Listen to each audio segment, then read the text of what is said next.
sampai semua suku bangsa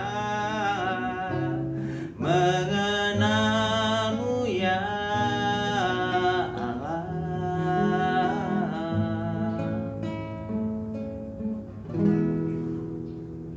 Salam Bapak Ibu, saudara-saudari sekalian yang terkasih dalam nama Tuhan Yesus Kristus. Kalau Bapak Ibu melihat semua yang proyek ya yang Tuhan percayakan kepada saya bersama dengan keluarga, yang saya sampaikan lewat media sosial ini, ada bermacam-macam bentuk pelayanan Bapak Ibu. Memang sebelum corona ini kami hanya melayani di sebuah perusahaan di Surya Dumai. Hanya tiap minggu kami masuk ke perusahaan tersebut melayani di gereja untuk karyawan-karyawan dari perusahaan tersebut.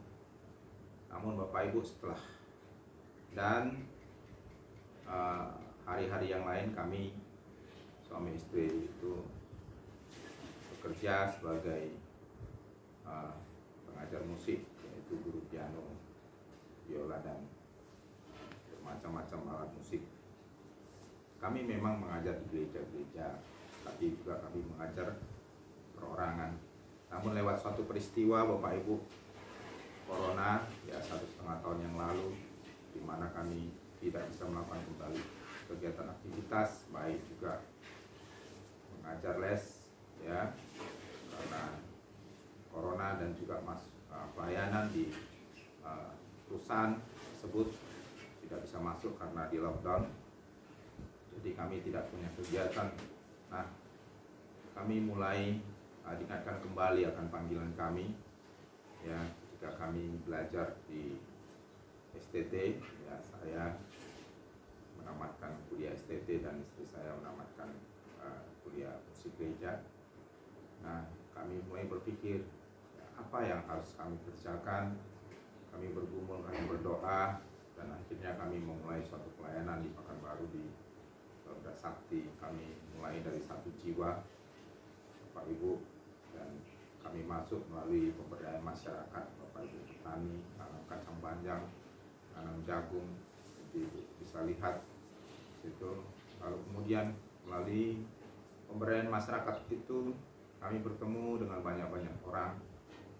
Nah, kami mulai menginjili, beritakan firman, dan ternyata juga banyak orang-orang yang sudah lama tidak beribadah karena keadaan ekonomi, karena kecewa dengan penggembalaan, dengan gereja ya, yang dimana mereka katakan ya sepertinya gereja kurang peduli ya, yang maaf, gereja yang mereka pernah menggembalakan kurang peduli dengan jiwa-jiwa yang terhilang, jiwa-jiwa yang sakit, jiwa-jiwa yang kurang sehat.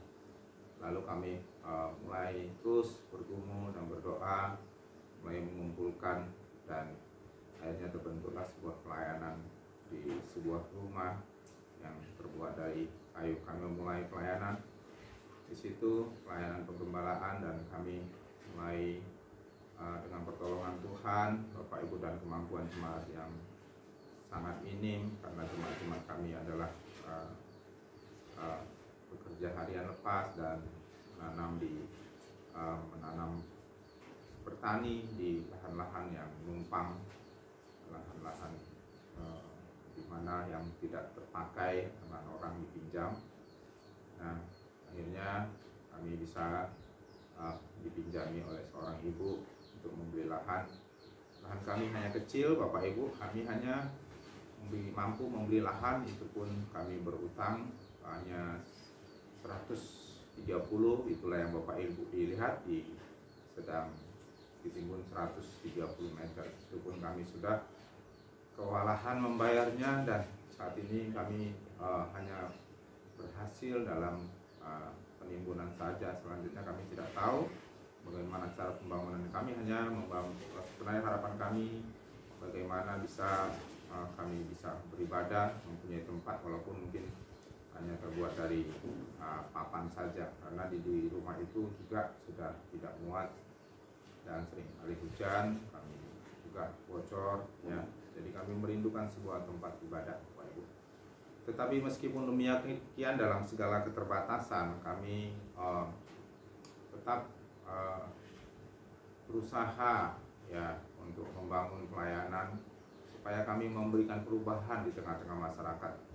Dan kami membuka juga rumah belajar ceria, di mana di rumah belajar ceria ini mendidik orang-orang dalam 3 hal, yaitu Alkitab yang murni, terus kemudian belajar musik ya sederhana, mungkin tahap awal ini kami belajar angklung, dan ada les-les gratis musik juga yang kami berikan, dan juga les bahasa Inggris. Semua ini kami lakukan secara gratis. Kami tidak memungut bayaran dan memanfaatkan dari muda-mudi kami dalam mengajar. Kami harus mendidik mereka, mengupgrade mereka untuk dapat kami menolong di dalam pelayanan rumah belajar ceria ini, Bapak Ibu.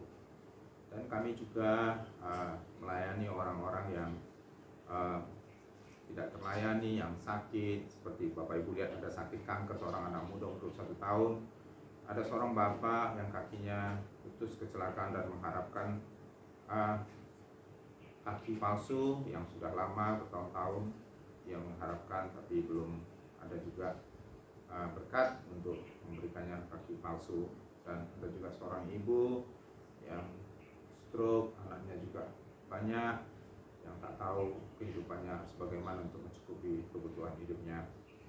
Itulah Bu, itulah Bapak Ibu yang sedang kami kerjakan saat ini. Kami tetap terus memikirkan langkah-langkah apa supaya kami memberikan perubahan di tengah-tengah masyarakat. Kami memang rindu membuat sebuah yayasan, tapi dalam keterbatasan kami tidak mempunyai uang. Jadi berjalanlah kami dengan apa yang ada. Saya terberkati dengan firman Tuhan yang terambil di dalam Lukas 15 ayat 1 sampai yang ke-7 demikian. Para pemungut cukai dan orang-orang berdosa biasanya datang kepada Yesus untuk mendengar Dia. Maka bersyukur-syukurlah orang Farisi dan orang-orang ahli Taurat. Katanya, Ia menerima orang berdosa dan makan bersama-sama dengan mereka. Lalu Ia mengatakan perumpamaan ini kepada mereka. Siapakah di antara kamu yang mempunyai 100 ekor domba, dan jikalau ia kehilangan seekor di antaranya, ia meninggalkannya dan 99 ekor di padang dan pergi mencari yang sesat sampai menemukan. Dan kalau ia telah menemukannya, ia meletakkan di atas baunya dengan gembira. Dan setiba di rumah, ia memanggil sahabat-sahabatnya dan tetangga-tetangganya, serta berkata kepada mereka, bersukacitalah bersama-sama dengan aku, sebab dombaku yang hilang ini telah kutemukan. Aku berkata kepadamu, demikian juga akan ada sukacita di surga karena satu orang berdosa yang bertobat, lebih daripada sukacita 99 orang yang benar yang tidak memerlukan pertobatan. Bapak Ibu, saya termotivasi dengan ayat ini, Bapak Ibu. Yesus itu selalu berkumpul dengan orang-orang berdosa. Artinya orang-orang yang letih lesu karena pergumulan hidup, mereka melakukan hal-hal yang tidak berkenan kepada Tuhan.